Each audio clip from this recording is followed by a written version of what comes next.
questão de ter olhos para ver e ouvidos para ouvir, e nós acrescentaríamos, e entendimento para compreender. Cada um tem em si mesmo luz e sombra. E essa luz e essa sombra nos acompanharão em todas as horas de nossa vida até que sejamos apenas luz. 42. Meditando. Contemplando o pomar e as frutas pendentes das árvores espalhadas por toda parte, meditava sobre a semelhança com os frutos terrestres, muito admirado com a quase igualdade existente muitas vezes, já observara, mas nunca tivera uma explicação de um instrutor mais elevado. Mas o Atino percebeu minha indagação porque logo falou: meu caro Calicrates, de um plano ou de uma esfera a outra que se segue imediatamente acima não há muita diferença, são quase iguais. Por exemplo, do plano 1 para o 2, tudo é quase igual, porém se estudarmos ou observarmos do plano 1 comparado com o 100, com o 200, com o 500, com o 1000, etc. A diferença é imensa das habitações, das moradias, dos objetos e até do modo de vida.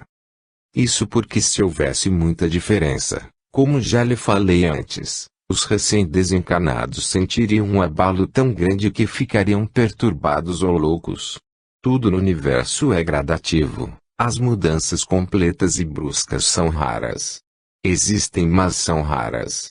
A natureza não dá saltos, lembra-se do ensinamento lá da Terra. Permaneci meditativo. Compreendi que as leis de Deus que governam o universo são realmente sábias e perfeitas. A distância entre a inteligência divina e humana não tem limites. Deus legisla muito além da percepção humana. Nos planos onde os espíritos vivem e vagueiam ainda não há possibilidades de ver a Deus. Embora os mais adiantados tenham alcançado o que para eles já é luz, é apenas uma espécie de luz ou apenas uma espécie de sombra, e os seres que aí habitam são seres que já estão assumindo formas, atitudes e hábitos de vida diferentes. Já se transformam em direção à unidade através da diversidade e da variedade. Altino sorriu, bateu-me nas costas levemente e comandou: prossigamos, já que a lei nos manda prosseguir com Jesus. E assim, fomos descendo. Minha mente, no entanto, fervilhava de estranhos pensamentos. Viajara, através do pensamento, conduzido por um veículo que era o mesmo e às vezes dentro de uma nave espacial, de forma e proporções que o mundo terrestre ainda não conhece, para esferas longínquas. Ou não? Seriam aqui mesmo. Ouvindo meu pensamento, Altino logo correu em meu auxílio: meu amigo, calma, vamos com calma e você aos poucos entenderá. A criatura espiritual viaja dentro de si mesma e também consigo mesma. Os pensamentos são produto da sua atividade mental e andam de mente em mente. São seres vivos depois de gerados pela mente, facilmente captados por mentes afins. Nelas se agasalham e aí podem viver. E daí podem sair para outra mente. Manter-se proprietário deles para sempre é impossível. Assim, viaja-se pelo pensamento ou através do perispírito. Como se vai de um país a outro, vai de uma esfera a outra. Em verdade, dentro do perispírito estivemos física e espiritualmente no portal do Sol, que é próximo do terceiro céu de que fala Paulo, o apóstolo. Entendeu agora? E os grandes seres que você viu e as figuras estranhas e diferentes que você viu são reais. É lógico que vimos apenas superficialmente e apenas a cerimônia, mas vimos o portal, não em profundidade. Mas vimos. Se voltaremos lá? Não sei. Depende de ordens superiores. Se recebermos, voltaremos. A terra que estava muito vermelha se tornara e começara a escurecer. Mergulhamos nela para retornar às regiões onde habitávamos com a esperança de um dia rever o vasto mundo do portal.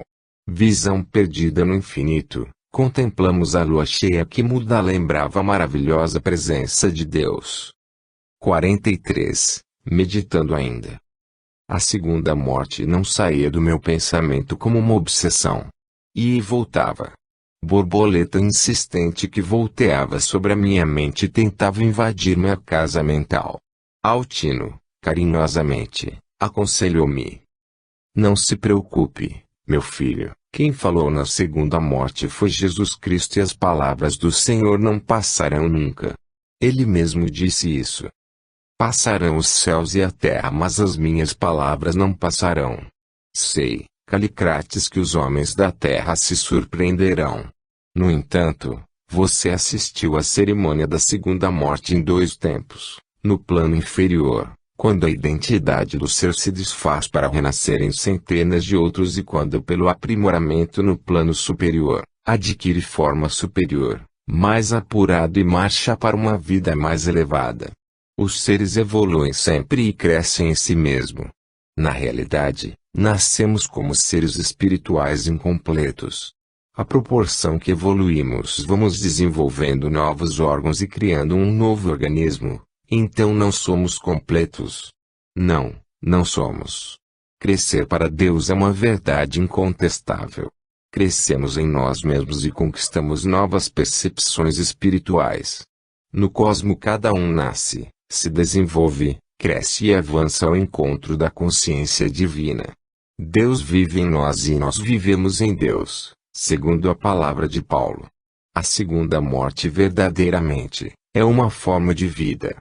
Em Deus, tudo é vida e eternidade. A morte é apenas o nome da transformação eterna.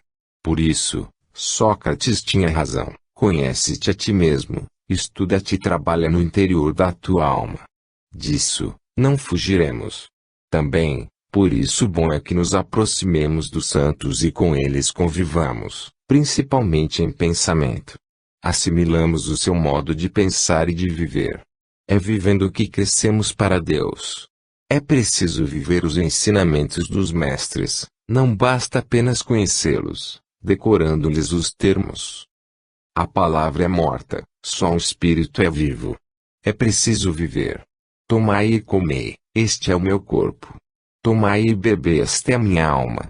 Estas são palavras do mestre. Simbolizou no vinho e no pão os ensinamentos, dizendo com isso que deveríamos assimilá-los, incorporá-los ao nosso organismo espiritual e vivê-los como se fossem nós mesmos.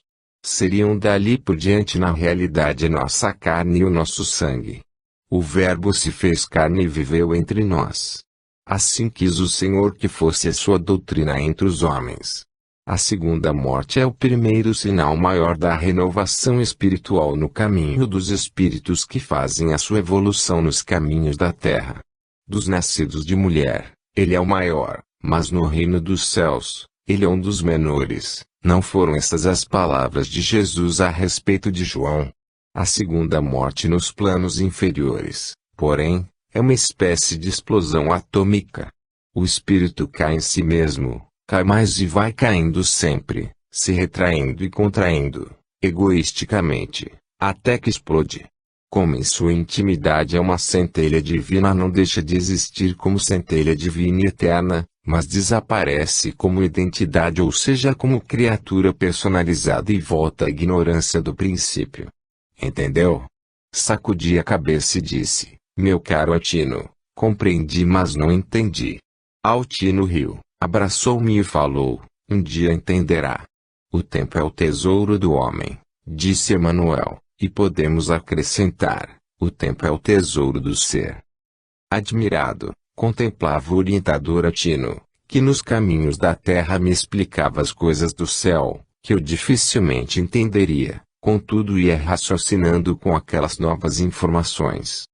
Agora, eu já compreendia que adquirir o conhecimento e o amor era uma longa jornada dentro de nós mesmos. Cada um, no momento em que nasce o espírito, inicia o seu trabalho de evolução ou então estaciona no tempo, permanece na ignorância ou se perde em si mesmo e começa a cair em si mesmo, no próprio interior de sua alma. Tem tudo para subir ou descer, crescer ou estacionar, viver ou morrer, e até desaparecer como individualidade. Esses ensinamentos novos abriram meus olhos, para uma compreensão maior das coisas do infinito. Minha visão dilatava-se diante da vida imortal e do cosmo interior. Começava, de certa forma, a ver Deus em mim mesmo. Ouvi de novo a voz de Sócrates: conhece-te ti mesmo, na praça do mercado de Atenas. Ressoava em meu íntimo e me lembrava como Deus em sua sabedoria alertava-nos de tempos a tempos e de milênios a milênios, através de seus grandes mensageiros, o caminho a seguir. As almas e os seres em sua milenária ignorância teimavam em não entender. Pensava eu nessas coisas, quando ouvi a voz de Otino ressoar no interior de minha casa mental. A morte só existe como transformação, na realidade, quase uma ficção. Não existe morte eterna. O ser é anulado ou se anula a si mesmo. As leis da vida não aceitam a inércia, pois a inércia é estacionamento e paralisia assemelha à morte. Estacionar é morrer. Vida é movimento. Em Deus tudo trabalha e vive e existe. Quando tudo cessa, o ser começa a morrer. O que chamamos de morte na Terra, não é mais do que para o ser humano uma das primeiras transformações. Tudo que existe é a vida eterna com eterna transformação. A segunda morte de que falamos agora, no cumprimento da palavra do Senhor, é para o homem terrestre a seguir, assimilada numa série infinita de transformação porque passa a ser no extenso processo evolutivo que conduz a Deus que lhe deu a vida eterna. As palavras do Otino caem em minha alma com a sonoridade do princípio, como o orvalho da madrugada sobre a pétala da rosa recém-nascida. Meu coração batia acelerado e eu sentia renovar-se em mim as esperanças sublimes do eterno amor e da eterna justiça. Naquela hora Deus vivia em mim e eu vivia em Deus, calmo e sereno sem articular palavra ou pensamento. E quedei-me estático invadido por uma alegria superior e eterna. Meu filho e meu amigo, esclareceu ainda o grande espírito, a morte que simboliza a paralisação eterna, só existe na imaginação do homem. O espírito que não mais passa por transformações compreende logo que os corpos que usa, sejam físicos ou espirituais, são maquinismos vivos que estão permanentemente em movimento e atividade permanente à expressão de todas as coisas do universo. Nada é estático. A vida se manifesta em atividade permanente e eternamente se transforma. Os seres do universo imenso são a manifestação da vida de Deus. Por isso, razão tinha o apóstolo quando afirmava que tudo e todos estavam em Deus, nele viviam, se moviam e existiam. Nós estamos em Deus em verdade, por isso, disse Jesus, vós sois deuses. Evidentemente, deuses, por sermos uma centelha divina e pela imortalidade. Mas apesar disso, precisamos através dos milênios conquistar a glória de com o Senhor, ser um com o Pai. Altino falou e eu pude ver 2 lágrimas de emoção espiritual em seus olhos e percebi que imensa onda de safirina luz se irradiava de seu coração. Atravessamos a noite avermelhada e cinzenta e começávamos a divisar o sol que nascia devagar na linha do horizonte da terra. E já nos aproximávamos lentamente como 2 pássaros errádios. Sentíamos agora a pressão da atmosfera do mundo carregada de estranhas vibrações. A volta era, realmente, sofrida e dolorosa. Não havia aqui a leveza das regiões superiores do espírito e Altino esclareceu. Necessário é que o espírito primeiro se espiritualize e suba dentro de si mesmo e isto Deus permite a todo espírito. Cada um assim se torna a obra de si mesmo e trabalha no interior da própria alma. Concede-lhe a misericórdia divina os instrumentos de que necessita, a possibilidade de manter a consciência reta desde que o queira. A vigilância constante para não se desviar da lei, o anseio de evoluir e o amor, se o despertar, com outros seres, fazendo cada um irmão de toda parte e mais alguns instrumentos que aceleram a máquina espiritual que é o espírito. Crescer ou estacionar em si mesmo é problema de cada um, direito de todos. No universal concerto da vida cósmica cada um representa um instrumento musical que, no entanto, será a glória da música toda em conjunto. Íamos lentamente descendo e sentindo a diferença dos ambientes, quando pensei, seria o portal do sol aquilo que comumente se chama de céu? Altino, mansamente sorriu, não Calicrates, não é o céu do catolicismo ou do protestantismo. mas é uma região de paz do espírito. Lembra-se.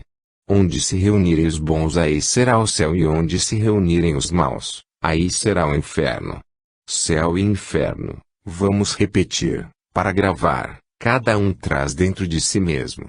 É construção interior de cada um. A reunião de muitos bons forma uma zona de paz, e aí será um céu, ou zona de vibrações de ódio, dor e maldade, e então será o inferno. Onde permanecermos com nosso clima de paz ou de ódio serão o nosso céu ou o nosso inferno localizado. Céu e inferno, levamos conosco dentro da alma e trabalhamos na sua construção cada dia, cada hora, cada minuto e cada instante. Não nos esqueçamos, cada um é o construtor de si mesmo dentro da misericórdia divina. Ouvindo a palavra sábia do Espírito, quedei-me no silêncio da minha alma. Súbito, vimos alguns espíritos, que nos pareciam amigos, que se aproximavam vindos da terra. Sentindo-me, talvez, a inquietação, Altino murmurou: não se preocupe, meu filho, são amigos. Na realidade, estamos numa região de vibrações pesadas que é a região da terra, mas Deus está conosco. Tenhamos fé e coragem. Compreendi que havia uma informação secreta naquelas palavras, porque disse Altino aquilo. Os espíritos aproximaram e interrogaram veementes: vocês, o que fazem nestas regiões? Não são guias? Apesar da agressividade das palavras, Altino respondeu: queridos irmãos e amigos, estamos retornando de uma excursão espiritual por ordem de mensageiros. Eu sei, disse um daqueles espíritos, de fisionomia agressiva. Por acaso vocês voltam do céu? Como sabe, meu irmão? Porque essa é a estrada que vem das colônias mais altas, segundo consta. Por aqui passam todos que buscam o paraíso. Por acaso, vocês não são anjos do paraíso? Altino percebeu a zombaria porque respondeu novamente: não somos anjos do paraíso, porque para Deus e o Cordeiro a lei é uma só e todos podem visitar ou viver no mesmo lugar. O outro, um tanto despeitado, perguntou: e como posso fazer isso? Dedicando-se a você mesmo, mudando o modo de pensar e de agir. Já entendi, você quer que aceitemos as ideias do Cordeiro. Não sei quais são as suas atuais ideias, mas sei que esta estrada é a estrada do bem e só por ela se vai para o paraíso. A outra é a estrada do dragão que conduz ao abismo e ao império dos dragões. A cada um é dado o direito de escolher, mas nós não queremos seguir o Cordeiro nem os filhos do Cordeiro. Eu sei, disse Altino, vocês têm o livre-arbítrio e vão para onde quiserem. Não são obrigados a tomar esta ou aquela estrada. A cada um segundo as suas obras. Essa é a lei. Vi logo que aqueles espíritos não eram amigos, como pensei à primeira vista. Não, meu filho, esclareceu o grande amigo que me conduzia. Nas regiões da terra, infelizmente, reina a hipocrisia e a maldade, o mal e a deslealdade mesmo entre os que mais parecem amigos. A nós compete distinguir o bem do mal. Nos pequenos gestos e nos atos menores se identificam com mais frequência as falhas dos que conosco convivem.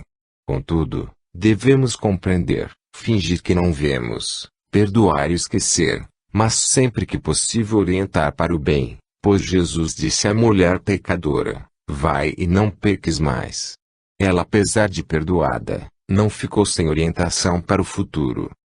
Sábias eram as palavras do Altino e sobre isso fiquei meditando. 44. Novos seres.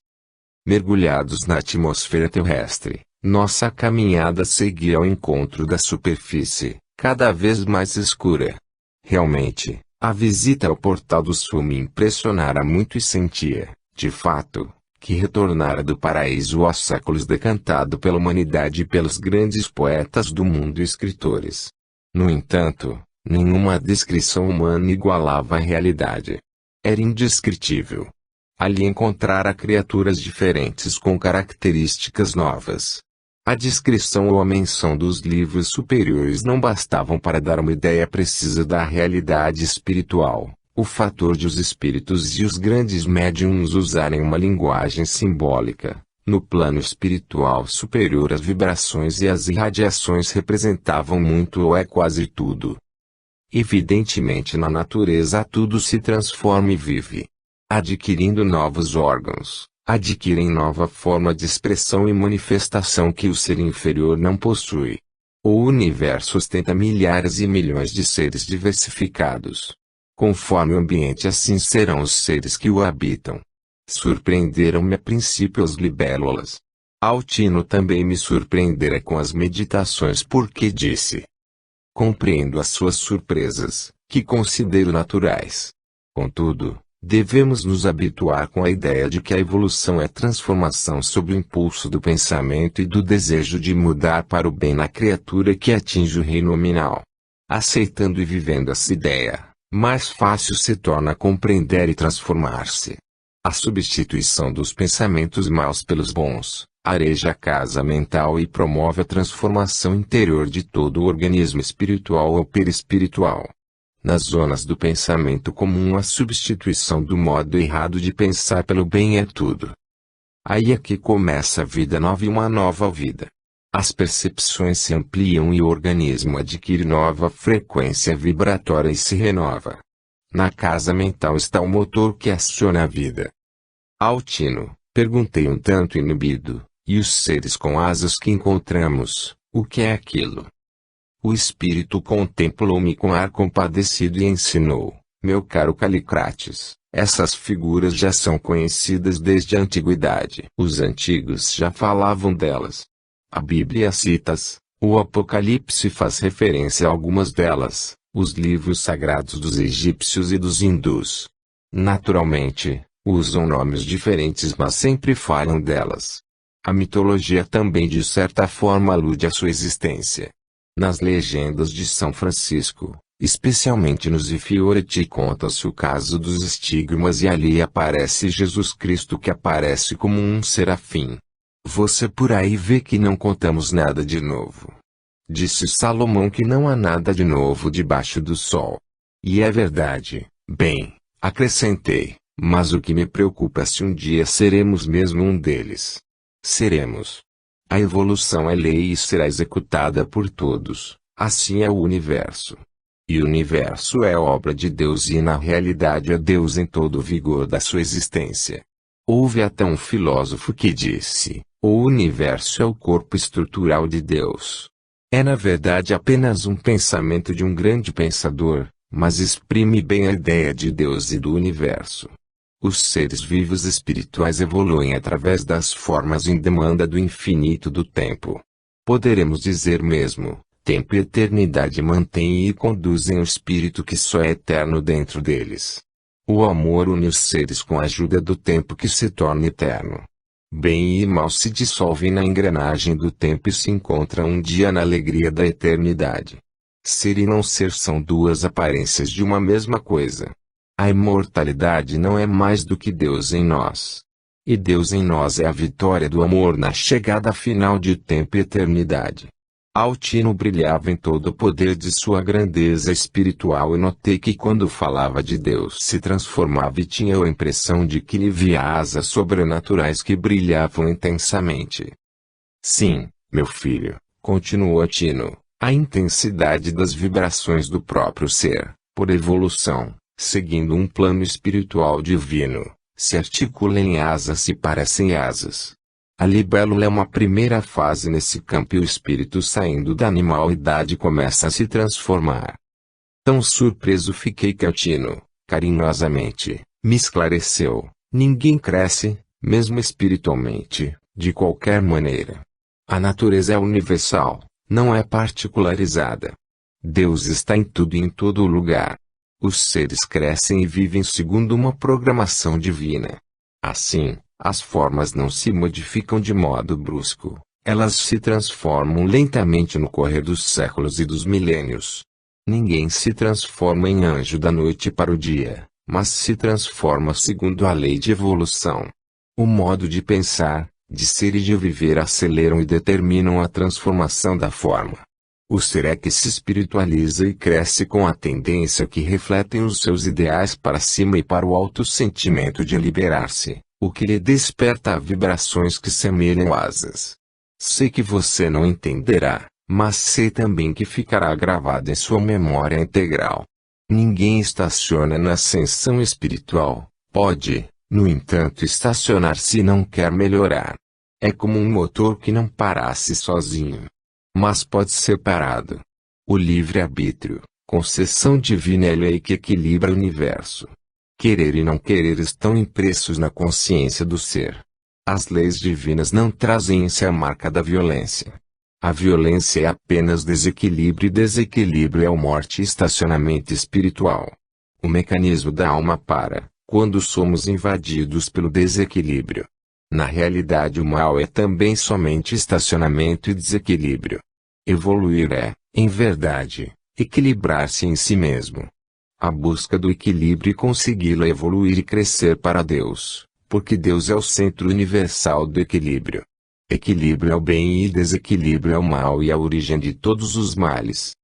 Altino cessou de falar e eu contemplei estático, sentindo que, realmente, ele era uma fonte suave de sabedoria de onde jorrava silenciosamente a água pura e sublime do amor e da verdade. Compreendi também que equilíbrio era amor, compreensão e entendimento. E vi que a esfera suprema criava na criatura a serenidade e a paz. Eu ainda estava dominado pelas imagens do portal e por tudo que virei e que me acontecera e não conseguia afastar o pensamento daquela colônia, dos espíritos e de tudo o que vira lá. O irmão Francisco, que recebera Einstein, e que conduzira a segunda morte e presidira a cerimônia, desfilava em minha mente com insistência irresistível. Aquelas criaturas luminosas, o perfume que invadira todos e as belíssimas flores de intenso brilho e beleza que se espalhavam pelo imenso jardim.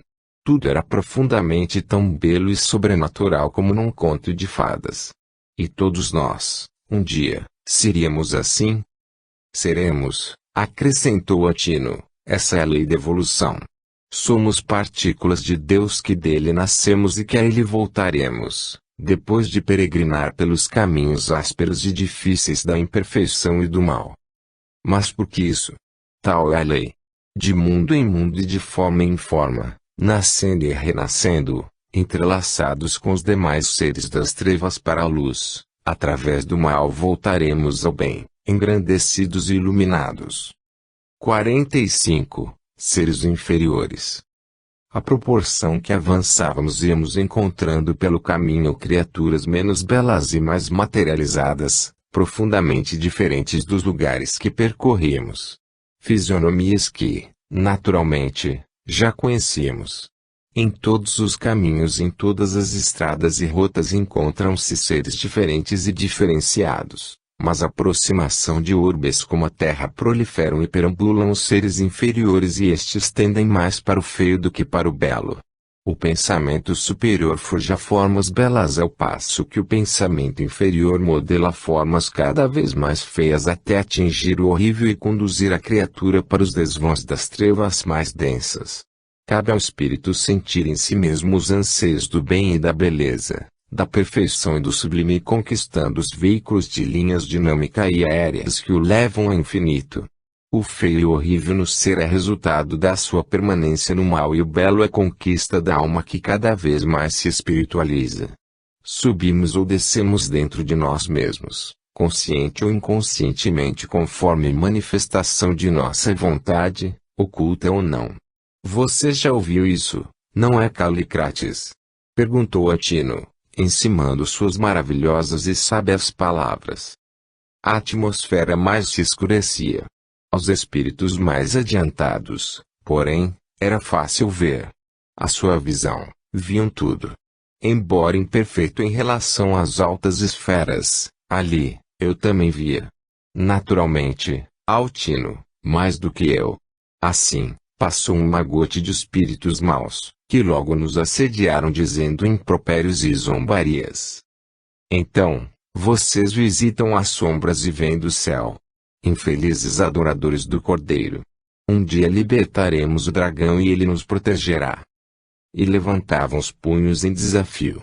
Deles partiam bolas negras como se atirassem pedras.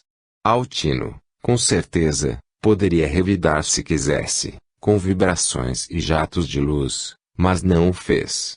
Admirei a humildade. Compreendendo o meu pensamento, o grande espírito sorriu e esclareceu: não é revidando agressões físicas ou verbais que crescemos diante de Deus. Suportar e perdoar é desenvolver qualidades superiores que jazem no coração como pássaros mortos. Entendi a lição e prosseguimos.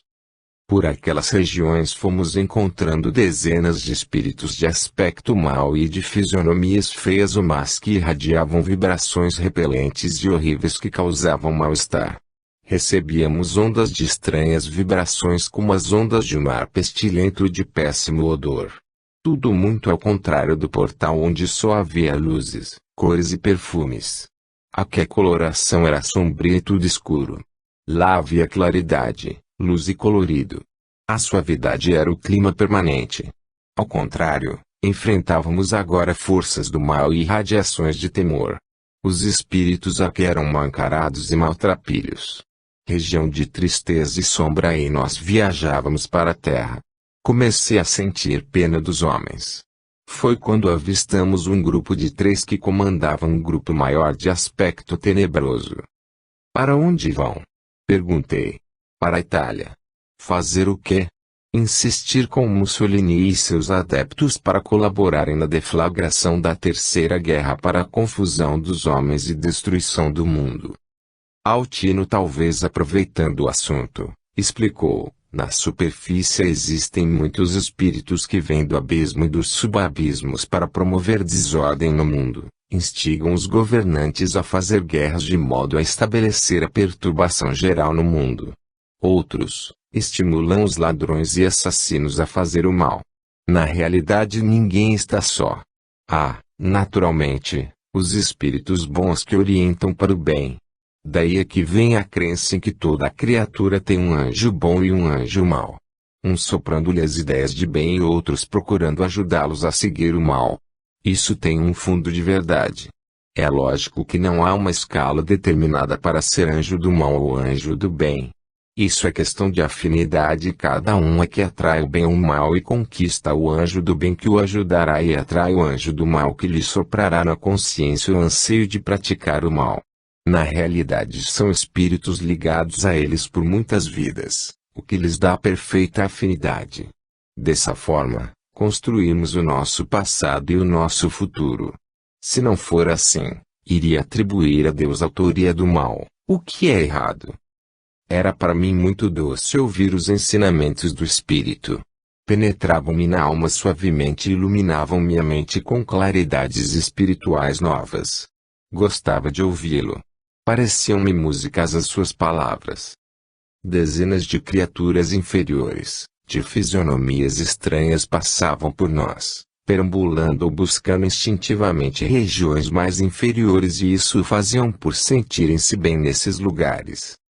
Em minha mente ressoavam ainda as palavras do Grande Espírito: onde se reunirem os bons, aí será o céu; onde se reunirem os maus, aí será o inferno. Céu e inferno estão dentro de nós. Cada um constrói o seu céu ou o seu inferno. Céu é um estado de consciência, não é um estado interior. Céu e inferno interiores. É dentro da criatura que está o seu céu ou inferno. E eu, vendo aquelas criaturas esquisitas, compreendia que carregavam o próprio inferno dentro da alma e que buscavam lugares escuros onde se aglomeravam. Sentindo minhas cogitações íntimas, Altino acrescentou: meu filho, essas coisas existem, evidentemente, não como as concebem muitos espíritos e muitos homens, como lugar localizado, criado para esse fim como obra de Deus ou do demônio. Existem em cada um, obra de si mesmo, resultado do mal ou do bem que fizeram. Nós próprios construímos o nosso destino dentro das leis divinas equilibrada ou desequilibradamente. Por isso, as criaturas devem buscar primeiro o equilíbrio, e o amor é o artífice maior nesse trabalho. Os representantes do mal procuram conduzir a criatura para o desequilíbrio, que é o seu reino. Havíamos descido muito e pairávamos sobre uma cidade movimentada e fervilhante de gente e de espíritos dos mais variados aspectos e vi que se misturavam bons e maus. Porque vivem misturados, os bons e os maus. Porque só assim uns aprendem com os outros e evoluem. É o processo que acelera a evolução. No mundo há espíritos adiantados que se encontram e convivem com criaturas menos adiantadas e adquirem conhecimento que não adquiririam em outras faixas vibratórias onde não há possibilidade de se verem e se entenderem, porque o superior vê e entende o inferior, mas o inferior nem sempre vê e entende o superior. Só se este quiser e estiver em condições de permitir. Na verdade, não me surpreendi, mas sabia que para muita gente, isso era uma revelação. O espírito inferior vive numa vibração mais lenta e o seu veículo é sempre mais denso. O espírito superior tem vibração mais rápida e veloz e o seu veículo é mais leve. Dificilmente é visto ou sentido pelos inferiores. Ou eles têm que elevar a vibração ou o superior tem que baixar a sua. Nos dois casos não é muito fácil embora possam fazê-lo. Esse fato obedece à lei de afinidade que é inalterável em todos os planos, faixas vibratoriais e mundos. É lei eterna, imodificável, inalterável, portanto. Quedei-me pensativo. O universo é assim constituído, é vontade de Deus. 46. O subabismo. Aproximando da crosta terrestre naquela volta das esferas mais elevadas, compreendi que meu amigo e mestre Altino fazia com que visse de novo as condições inferiores em que vivíamos. Compreendi também que era uma lição de humildade, necessária a quem fora regiões superiores sem merecer. A diferença das condições dos seres que agora encontrávamos, evidentemente, aplacava qualquer sentimento de vaidade, orgulho ou glória que pudesse brotar em nosso espírito. E na verdade, senti isso. Fiquei imensamente pequeno dentro de mim mesmo. Via, assim, a que distância espiritual estávamos da glória de Deus. Teríamos que avançar milênios no interior da própria alma para alcançar o reino de Deus, despertando cada dia novas faculdades que estavam adormecidas em nós mesmos e ali jaziam imobilizadas por milênios, aguardando o despertar de nossos anseios de nascer e crescer de conformidade com a lei de evolução. Porque pela lei despertaremos sempre para as coisas espirituais que dormem em nós no fundo da nossa consciência. Se tudo é vida no universo, natural é que a força da lei nos desperte de tempos em tempos. Todo ser despertará para prosseguir a jornada evolutiva reiniciando nova etapa para o alto. Evoluir é trabalho incessante e árduo que o espírito tem que realizar em si mesmo. Ele é o artífice da construção permanente da própria alma. Na verdade o ser não é completo, precisa ir se completando à proporção que evolui. Aqueles ensinamentos do Altino caíram-me na alma com a ressonância de coisa nova e com um novo sabor. Sentia neles o gosto de eternidade e ficava abismado da minha ignorância sem limites. De fato, em permanência como tantos outros, milhares de anos adormecido. E vinha outra vez o pensamento de Paulo, as crianças se dá leite. Como a criatura custava atingir o ponto de receber e entender notícias mais adiantadas das coisas do universo. Como queríamos entender Deus. Muito limitada e acanhada é a capacidade de compreender Deus. Os espíritos e os homens ainda permanecem nas sombras incapazes e cegos para vislumbrar os raios do sol espiritual. Deus está em nós e nós estamos em Deus. Nele existimos, vivemos e nos movemos, mas não podemos sentir as suas poderosas vibrações de eternidade e de amor. Eu não conseguia impedir o anseio íntimo de conhecer mais, de saber, de sentir. Senti em mim fervilhar o borbulhar da espiritualidade como poderia ter dito o poeta. Minha mente não sossegou, queria saber. No recesso de minha alma correntes desconhecidas corriam em alta velocidade e despertavam o desejo de conhecer. Muita coisa não compreendia e queria compreender. Ao mesmo tempo reconhecia que já havia recebido muito. O fato de me ser permitido viajar com instrutores de envergadura de André Luiz e Atino era evidentemente uma concessão especial, que não merecia. Compreendi e agradeci esse fato com humildade ilimitada e com lágrimas nos olhos. Parecia-me uma oportunidade conseguida por intercessão do Atino, que se empenhava usando seu crédito pessoal junto às esferas mais altas do espírito. Seria esse interesse motivado por problemas existentes em reencarnações passadas? Grandes eram os laços que nos uniam e também grandes e necessários os acertos na esfera íntima entre nós dois. O passado, embora distante, ainda era vivo e nos arrastava à reconciliação permanente. Já vivíamos no campo do amor, imortal e eterno. Compreendia e aceitava como um filho o gesto do pai que voltava para ajudar, amparar e reabilitar. Se porventura um dia, que eu não acreditava, me devera alguma coisa, agora em troca, me dava o céu. Pensando e sentindo essas coisas, baixei a cabeça sob o peso da minha pequenez e ignorância. Eu não era mais que um menino ainda, espiritualmente, em face do Altino. Pai e filho. Talvez. Estávamos muito próximos da crosta e ouvimos o sussurro de vozes que falavam na sombra e o murmúrio de muita gente que circulava por toda parte. Os mais variados e diversos problemas me assediavam e me convocavam ao raciocínio. Porque tudo aquilo existia e porque os seres não entendiam os outros seres nem se entendiam a si mesmos. Porque agiam como agiam e Deus permitia.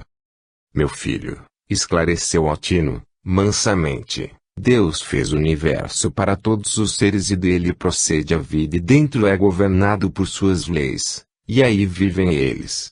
Conforme vivem, seguem a lei que os fez crescer e os eleva ou decrescem. Se rebaixam e atingem condições e climas inferiores vivendo no domínio de outras leis. No universo, você já sabe, tudo é lei e as leis governam os seres. Não há uma determinação especial para cada um. Tudo é igual para todos. A mesma lei que atinge um atinge todos, dependendo do modo de cada um agir. Para isso, a lei do livre-arbítrio, que funciona de conformidade com a evolução de cada um. O livre-arbítrio será maior para o mais evoluído e menor para o menos evoluído. Ensinamento novo, meu amigo, para os mundos inferiores. Parecerá estranho para os atuais homens e espíritos da crosta do mundo esse ensinamento, mas podemos comparar as criaturas espirituais ou não às crianças para efeito de estudar o livre-arbítrio. O entendimento de uma criança está em relação à sua idade, desenvolvimento intelectual, sentimental e demais possibilidades. Embora a criatura humana tenha direito ao livre-arbítrio total, a possibilidade de exercê-lo em sua totalidade é limitada. Tanto maior será o livre-arbítrio quanto maior sabedoria possuir. Além disso, seu conhecimento das coisas do universo amplia essas possibilidades. Quem tem pouco conhecimento e pouca sabedoria tem o livre-arbítrio limitado e o grau de conhecimento e sabedoria. Aí, se poderia dizer, a cada um segundo o seu conhecimento e sabedoria. Conhecer e sentir a ampliar os horizontes da alma. Fundamentalmente, é lógico, todos têm o mesmo direito e são iguais, mas sabendo e conhecendo mais, se age com maiores possibilidades e justiça. Logo, menor é o livre-arbítrio de quem sabe menos. Para se entender perfeitamente isto, como tudo o que há no universo é preciso ter vivido mais as situações que são apreciadas. As coisas de Deus têm que ser sempre vividas, sentidas. Entendeu, meu filho? O livre-arbítrio é a lei igual para todos, mas o uso do livre-arbítrio é proporcional ao conhecimento e à sabedoria de cada um. Altino calou e eu fiquei meditativo percebendo que estava diante de interpretação da lei, porém com muita lógica. Em compensação, voltou a falar o espírito, quem tem maior responsabilidade diante da lei, tem que ser tratado com mais rigor. Se o uso que a lei faculta aos que sabem mais é quase ilimitado, o uso e a falta decorrente deles por sua vez é quase limitado em extensão e intensidade. Entardeceu e nós chegamos à crosta logo. Como viu e conheceu, meu filho, Existe além da crosta-subcrosta, ou a região abaixo da superfície, onde os espíritos estão em condições piores. Mas o espírito só chega lá caindo em si mesmo, por responsabilidade sua, não tendo continuamente vivido a lei de Deus ou a lei que leva. A criatura ou espírito se materializa ou se espiritualiza a cada dia, vivendo o mal ou vivendo o bem, vivendo a lei superior que espiritualiza ou desprende das coisas inferiores e materializadas ou vivendo e se prendendo às coisas materiais e também se materializando a si mesmo e ao próprio coração. Em verdade não há pecado, o que existe é afinidade com o mal ou afinidade com o bem, que o próprio espírito desenvolve e cria em si mesmo. Assim, ele se materializa ou se espiritualiza, cria o seu céu ou o seu inferno, nada mais. A proporção que se espiritualiza adquire o direito de penetrar em regiões e agrupamentos ou colônia de espíritos mais elevados e crer que aí é o céu, um céu localizado, que na verdade por ser região de paz, tranquilidade e amor pode ser entendido como céu, ao contrário, agrupamento de maus onde só existem vibrações inferiores, de violência e de maldade pode ser entendido ou chamado inferno. Mas o céu e o inferno cada um traz dentro de si mesmo, na sua mente e no seu coração e se constrói a cada dia.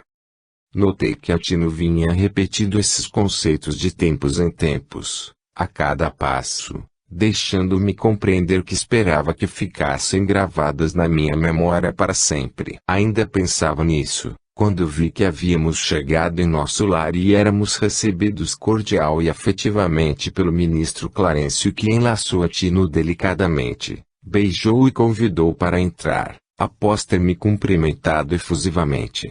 Fiquei na porta e os acompanhei com os olhos do espírito e o pensamento, vendo-os subir de túnicas esvoaçantes e belas que eram o símbolo de sua evolução. Fim.